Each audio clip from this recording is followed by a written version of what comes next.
the new president of the United States. I notice you don't say President Trump. It's hard. Is that a thing? I mean, do you avoid that? I mean, I've never heard him say it either. Farmers are struggling with plummeting prices, great economic uncertainty, and self-inflicted damage of the Trump tariffs. I say self for our country.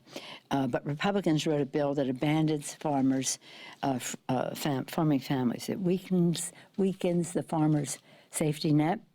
It slashes hundreds of millions from rural development initiatives, cutting small businesses, loan guarantees, and adding new layers of bureaucracy to high-speed broadband grants. We must reject the politics of revenge, resistance, and retribution, and embrace the boundless potential of cooperation, compromise, and the common good.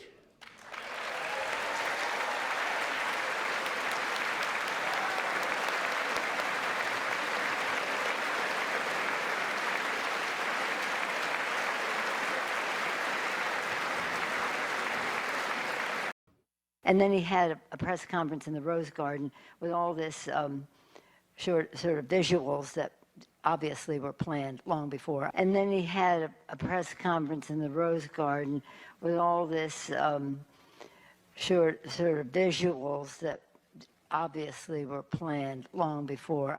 Trump calls this a hoax. Why is it that the president won't defend our democracy from this foreign threat? What is the president covering up? The Mueller report revealed that the president's campaign welcomed Russian interference in the election, and the report lays out 11 instances of possible obstruction of justice by the President of the United States. As I told you, this was like coming home for me.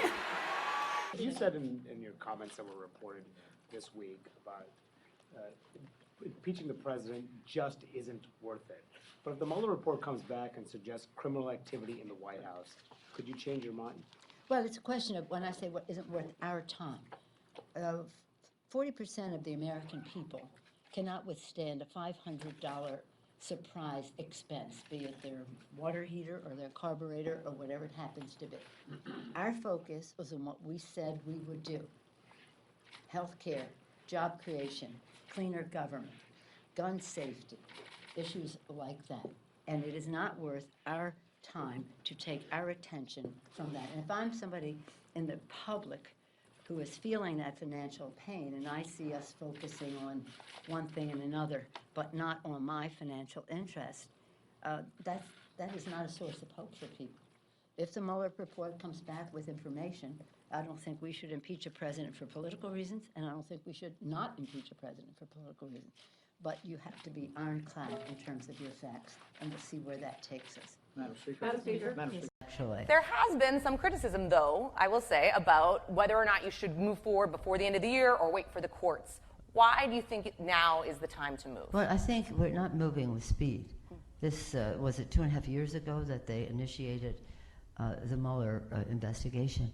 It is not about speed, it's about urgency.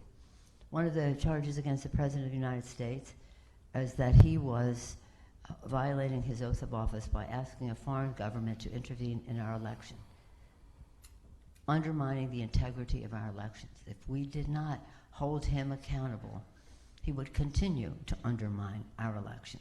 Nothing less is at stake than the central point of our democracy. You run the risk, as some Republicans have said, of looking like you're playing games with impeachment if you hold on to these articles for too long. I said what I was going to say, Nancy. When we bring the bill, which is, just so you know, there's a bill made in order by the Rules Committee that we can call up at any time in order to send it over to the Senate and to have the provisions in there to pay for the impeachment. And then the next step, and the whatever you want to call it, the trial. That is where you put the managers. I was not prepared to put the managers and that bill yet because we don't know the arena that we are in. Frankly, I don't care what the Republicans say. Any other questions? Not on this subject. I've said this is it. I honored Nancy. Anybody. I don't have, was raised in a Catholic house. We don't hate anybody, not anybody in the world. So don't you accuse me. I did not accuse you. You did. I asked the question. You did. And that's- Representative Collins yesterday suggested that the Democrats are doing this simply because they don't like the I guy. have nothing to do with it. Let me just say this. I think it's an important I point. think the president is a coward when it comes to helping our kids who are afraid of gun violence. I think he is cruel when he doesn't deal with helping our dreamers, of which we're very proud. I think he's in denial about the climate crisis. However, that's about the election.